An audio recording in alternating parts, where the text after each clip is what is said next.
graça e a paz de nosso Senhor e Salvador Jesus Cristo esteja em cada coração. Mais uma vez, convidamos vocês para que juntos possamos compartilhar dos ensinamentos do Senhor Jesus. Nesta oportunidade estaremos discorrendo sobre um dos temas que afeta diretamente a nossa sociedade neste momento. Todos estão preocupados com o governo, com o sistema do governo, estão preocupados com a fome, com a pandemia. Então, vamos à palavra e observemos como Jesus nos ensina a confiar no Pai Eterno. Você é meu convidado especial, seja bem-vindo em nome de Jesus.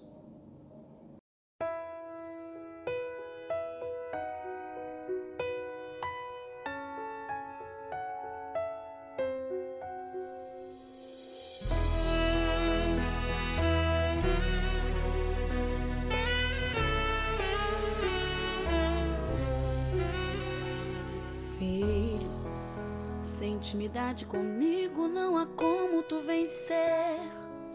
Sem dobrar os teus joelhos e na madrugada me buscar. Sem examinar as escrituras, não há como descobrir os segredos que tenho pra você. Mas sondei seu coração e vi desejo de me adorar. Foi pensando então que decidi a te me revelar e te mostrar alguns segredos para uma vida de vitória e de conquista. Escuta o que eu vou lhe dizer, filho.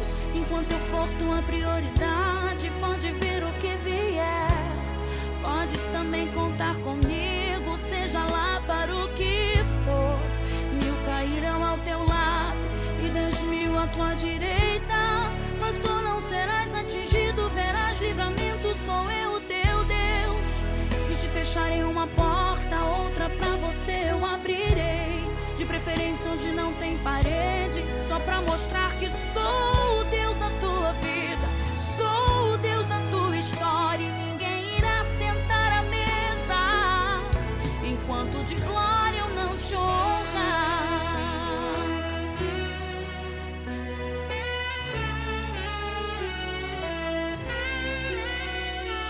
Mas sondei o teu coração e vi desejo de me adorar.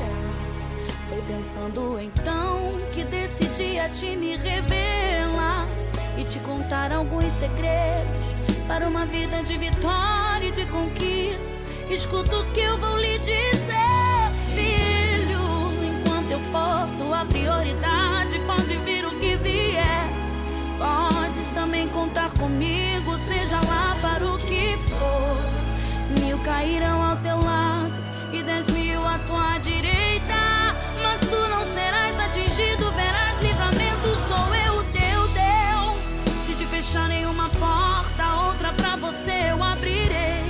De preferência onde não tem parede, só pra mostrar que sou o Deus da tua vida, sou o Deus da tua história. E ninguém irá sentar à mesa enquanto de glória eu não te honrar.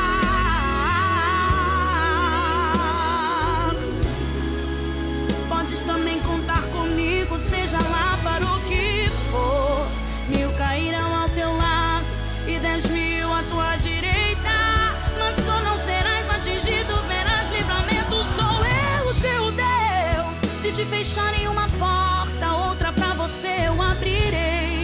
De preferência onde não tem parede, só pra mostrar que eu sou o Deus da tua vida, eu sou o Deus da tua história. E ninguém irá sentar à mesa enquanto de glória eu não te honrar.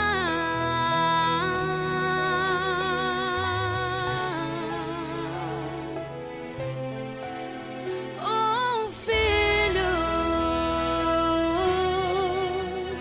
contigo eu estou.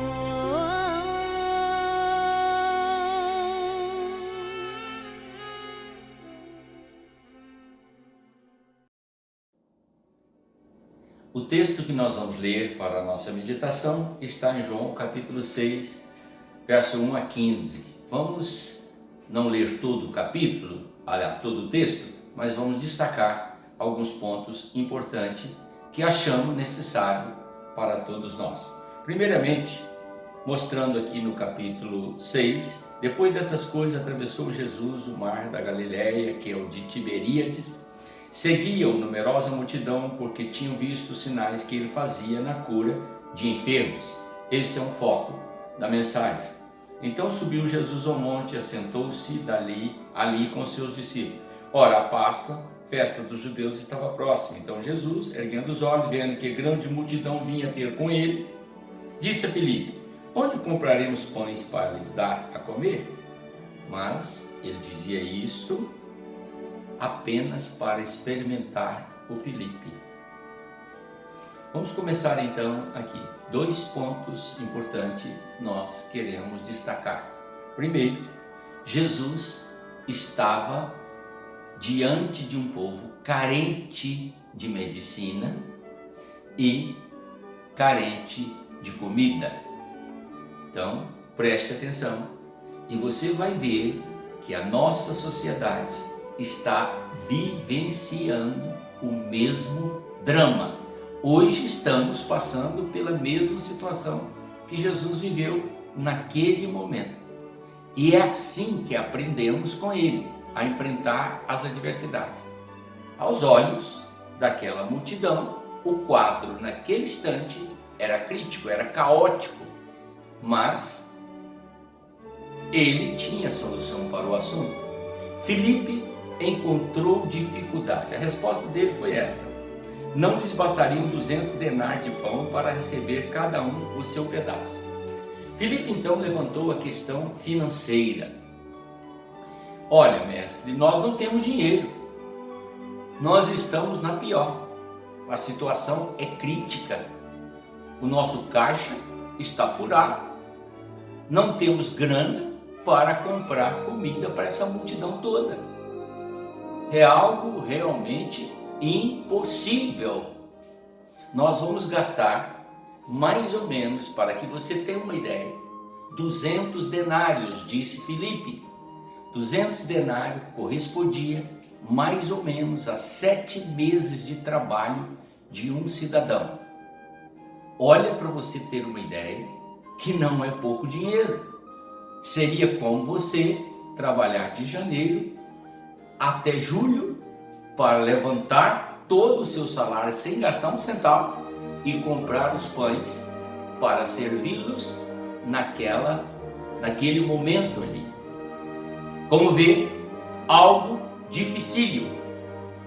No entanto, André, irmão de Simão Pedro, informou a Jesus: está aí um rapaz que tem 5 pães de cevada e 2 peixinhos. André então levantou uma questão. Nós temos aqui um rapaz que tem 5 pães e 2 peixinhos.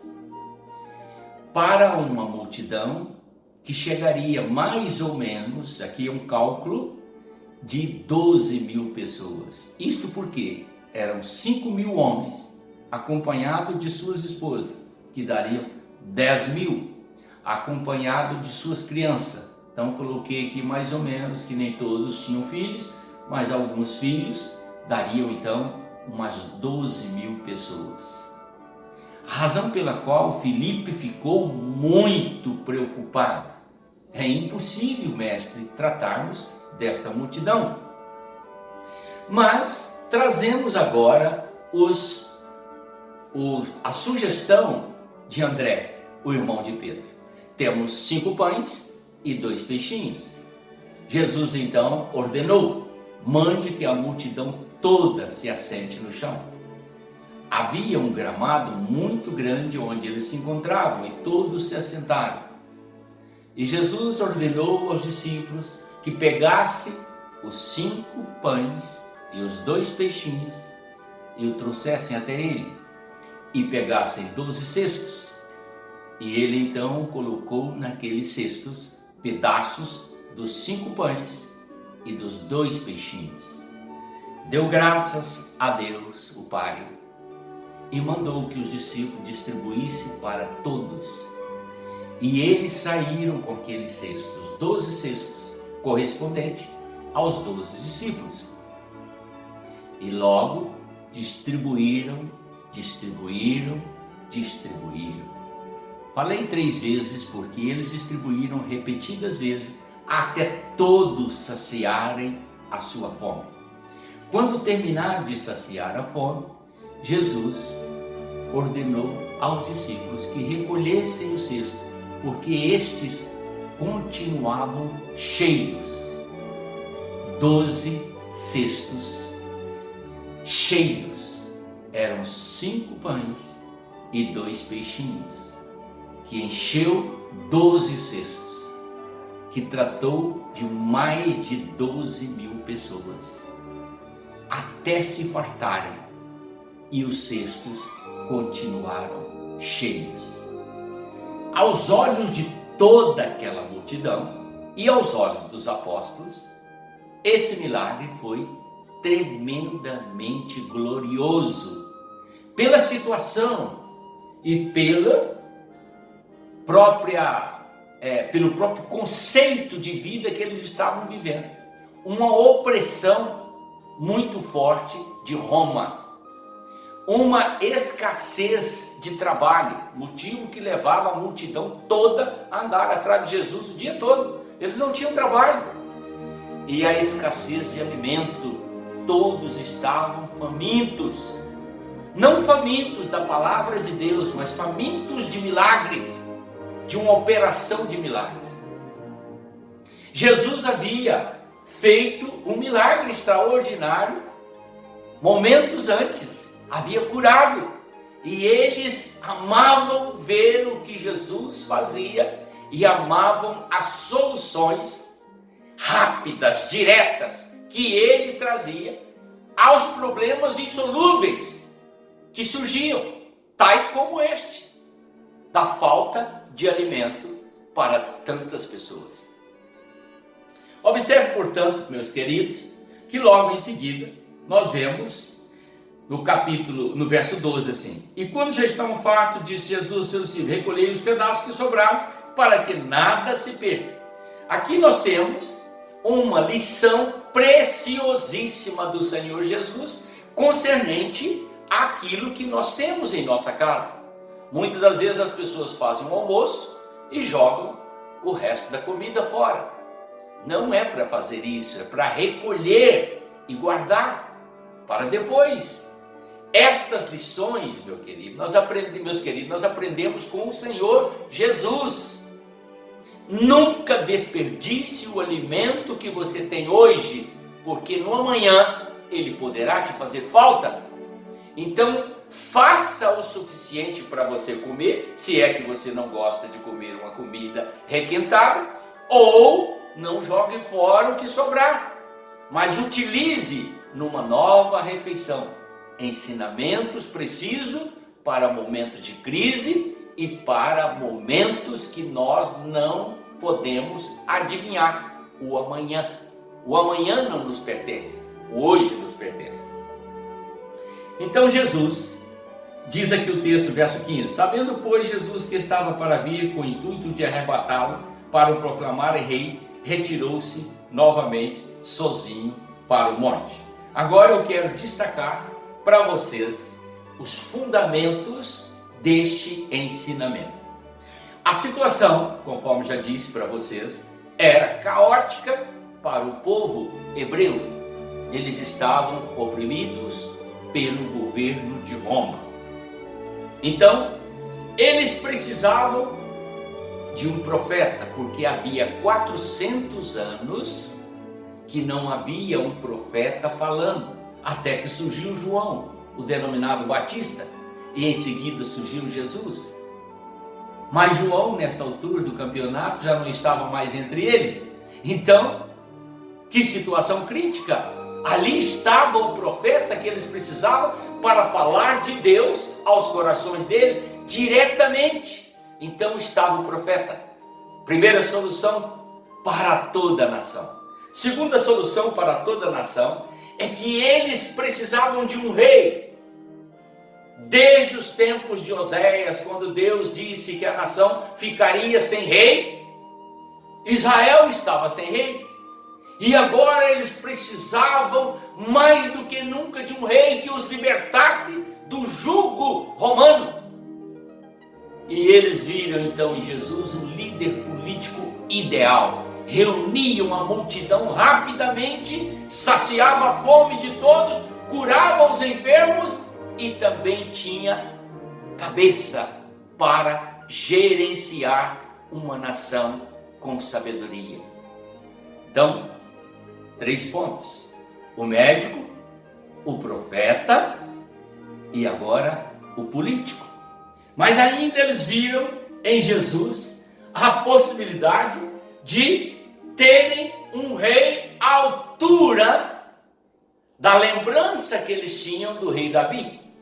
Daí a expressão que era sempre usada, Jesus, filho de Davi, porque pensavam, se nós tivermos este homem, ele é profeta, ele cura toda enfermidade, ele é inteligentíssimo para governar e ele será um rei ideal. Então a multidão começou a conversar entre si. Vamos reunir, vamos tomá-lo nos braços, erguê-lo e proclamá-lo nosso rei. Perfeito, tudo perfeito. Só que eles esqueceram de uma pequena coisa. Não era este o plano de Deus. Jesus não foi enviado por Deus ao mundo há 2000 anos atrás para se tornar rei.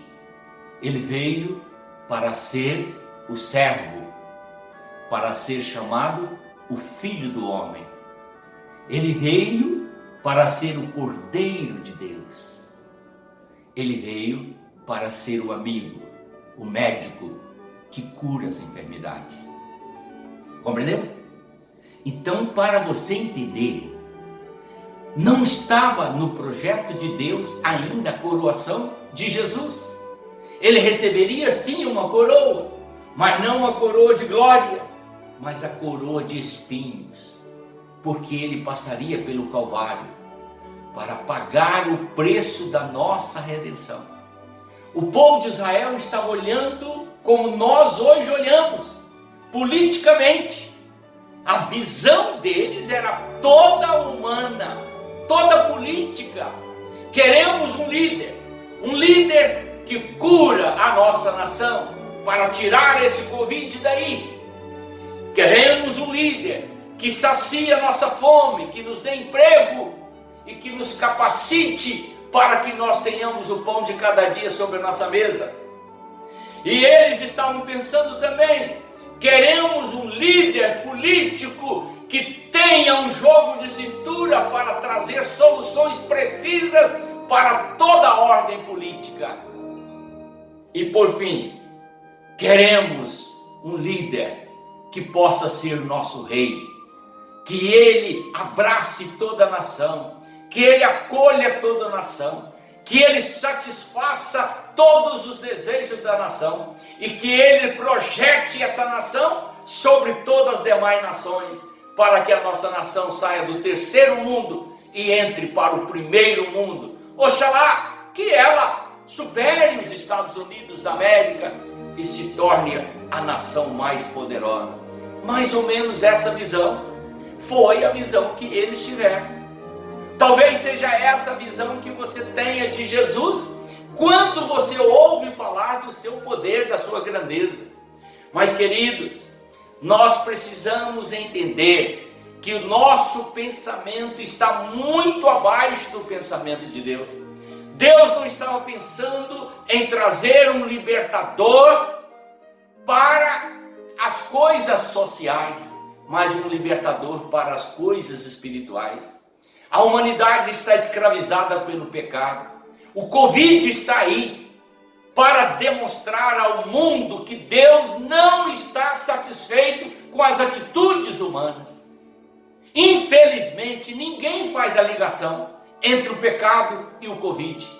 O Covid é uma disciplina, é uma ação para mostrar: arrependei-vos dos vossos pecados e voltem para mim, porque eu sou grande em perdoar e um Deus que pode agir com misericórdia e transformar tudo, mas para isso é necessário que o homem reconheça os seus pecados e volte para mim. Ao invés do mundo se curvar diante de Cristo, ao invés do mundo confessar os seus pecados, ao invés do mundo reconhecer a autoridade e a soberania de Deus como Pai eterno e todo-poderoso, eles estão buscando alternativas para superarem esta crise que nem a ciência, nem poderes humanos têm autoridade para solucionar. Quando é que esse povo vai acordar para a palavra de Deus e entender que os propósitos de Deus para a humanidade é dar-lhes é dar à humanidade o entendimento de que Ele é Deus, que o mundo já está condenado em seus pecados e que a esperança da humanidade está em Cristo Jesus. É nele que deve estar toda e qualquer fonte de esperança. Enquanto o homem espera da política, da ciência, dos sociólogos, dos filósofos ou de qualquer outra ciência humana, Deus está dizendo: filho meu, dá-me o teu coração, porque eu tenho a resposta para a sua necessidade, para a sua ansiedade. Jesus rejeitou a aclamação de rei para ser obediente como servo até a morte e morte de cruz. Sabendo ele que se negligenciasse a autoridade que Deus havia lhe dado como servo para suportar na cruz os nossos pecados, jamais haveria esperança para nós. Nunca seríamos salvos, viveríamos debaixo da escravidão do pecado e sofreríamos a eternidade na perdição eterna após a morte. Mas pela graça e pela grande misericórdia que havia em seu coração, ele rejeitou a aclamação de rei e foi exatamente submeter a postura de servo, tornando-se obediente até a morte. E isto trouxe para mim e para você a esperança da vida eterna. Se você crer em Jesus Cristo, não só terá o pão sobre a sua mesa, não só terá o médico que vai cuidar de você nos seus momentos de aflição e de dor, não só terá a orientação política para a diretriz da sua casa, para que não falte emprego, trabalho na sua vida, porque as portas que o Senhor abre ninguém fecha, mas também você terá um rei para governar o seu coração e conduzir você em pastos verdejantes. Seja inteligente, seja sábio, volte o coração para o Senhor, ainda há tempo, converta-se a Ele, creia que Ele tem tudo já estabelecido. Não há como você fugir dos projetos de Deus. Se você aderir aos projetos dele, alcançará todas as promessas que ele fez. Mas se rejeitar, ficará de fora e baterá a cabeça como os outros todos deste mundo, porque o mundo já está condenado no seu pecado. Mas você pode alcançar a libertação em Cristo Jesus. Esta é a razão pela qual ele rejeitou a aclamação de rei naquele momento, porque ele sabe perfeitamente que quando chegar o tempo do Pai, ele descerá do céu em poder e grande glória, coroado como Rei dos Reis e Senhor dos Senhores, e por toda a eternidade ninguém nunca jamais tirará dele esse título. Seja, portanto, querido, inteligente, abrace pela fé o sacrifício de Jesus, creia que Ele é solução para os seus problemas, porque esta é a vontade do Pai Todo-Poderoso. Amém? Vamos orar. Deus Santo, Deus Poderoso, em nome do Senhor Jesus, receba, o Pai, aliás, quero entregar a Ti, ó Pai, esta mensagem, para que ela, que foi me dada por Ti, que está registrada no capítulo 6 do livro de João, meu Deus, que esta mensagem possa ir, espalhar, alcançar corações e trazê-los à presença do Senhor. Meu Pai bendito, eu quero tanto que as pessoas entendam o teu projeto de salvação e que eles aceitem Jesus como Senhor e Salvador para se livrarem das maldições deste mundo. É a bênção que eu te peço em nome do Senhor Jesus. Amém.